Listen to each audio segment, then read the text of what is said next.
Bon midi tout le monde. Salut Myriam. Allô, allô. Grosse nouvelle à Québec aujourd'hui, ce matin. Alexandre Bissonnette, on peut maintenant dire, pas le présumé, mais l'auteur de la tuerie à la mosquée, vient de plaider coupable. Il a même lu une lettre aux victimes.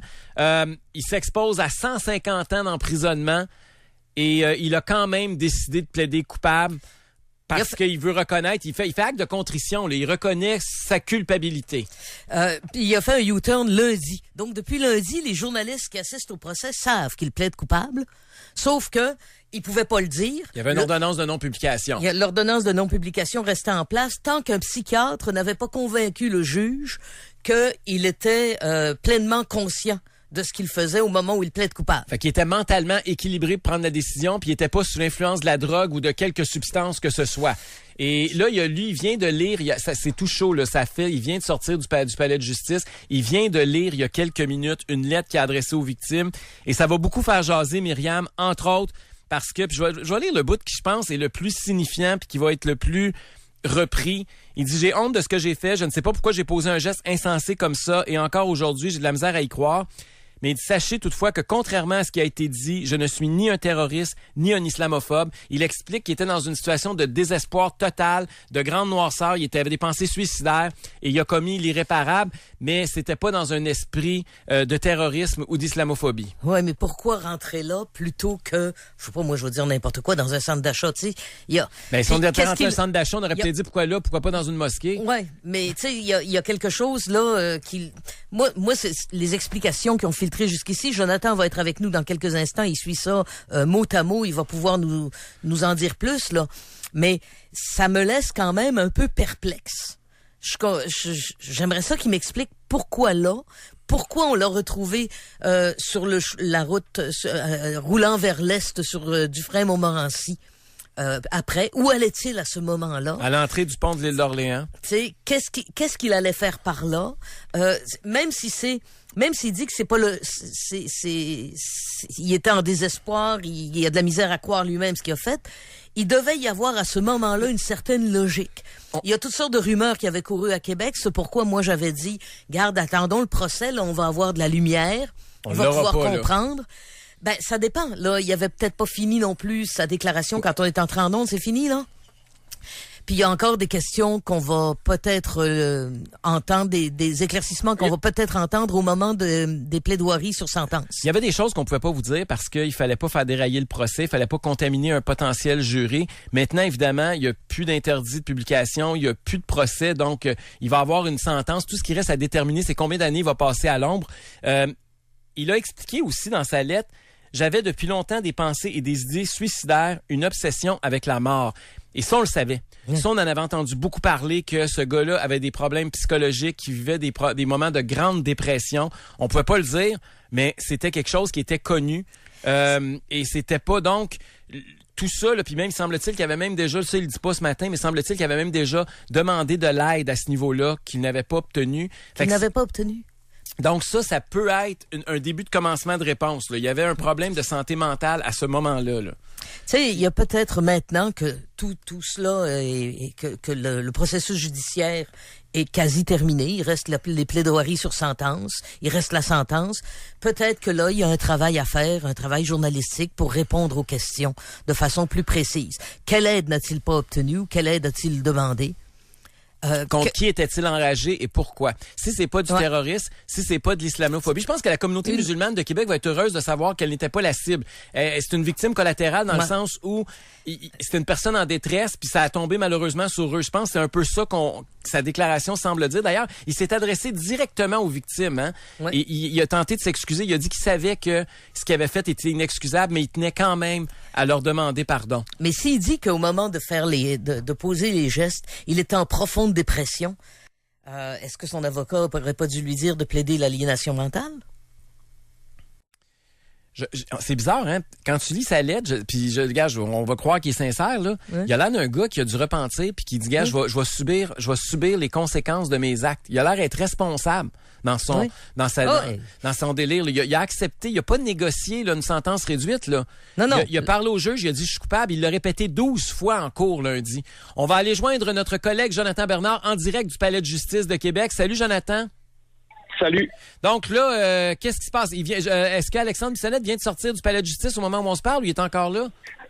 Non, on est toujours en train de trancher des requêtes qui sont à la demande des médias, notamment sur le vidéo qui a été tourné à l'intérieur de la mosquée lorsqu'il y a eu la tuerie.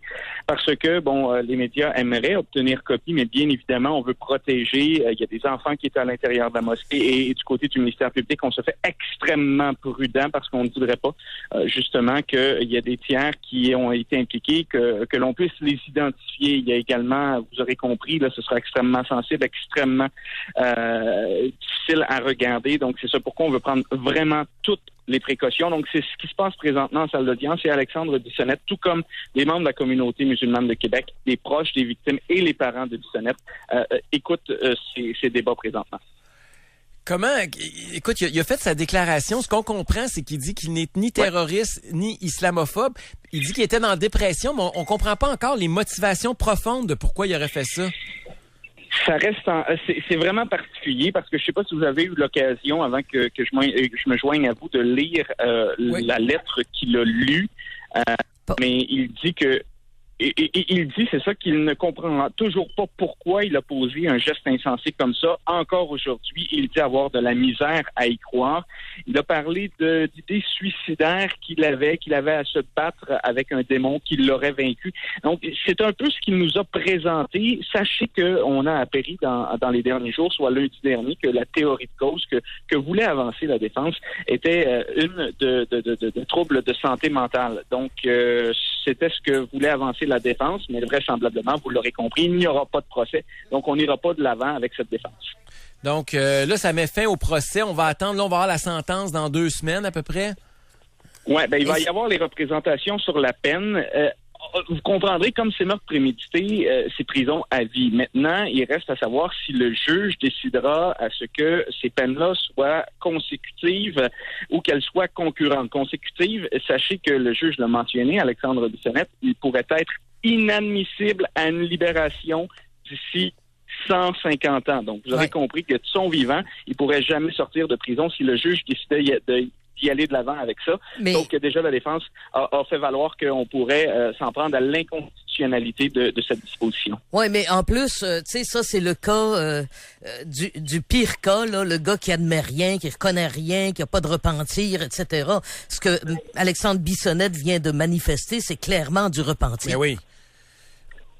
Oui, et je dois vous dire qu'il s'est adressé brièvement à l'audience lorsqu'il a lu sa lettre et quand il l'a fait, il a jeté qu'un bref regard à la salle d'audience, le reste du temps regardant directement au sol et il a dit « J'aimerais pouvoir vous demander pardon, mais je sais que mon geste est impardonnable. Si en plaidant coupable, je peux faire un peu de bien, alors ce sera déjà ça. » de fait, mais je dois vous dire qu'il y avait des gens de la communauté musulmane qui étaient tout juste derrière moi et qui ont laissé entendre clairement « Jamais on te pardonnera ». Et ils l'ont dit à voix très basse, mais c'était perceptible tout de même.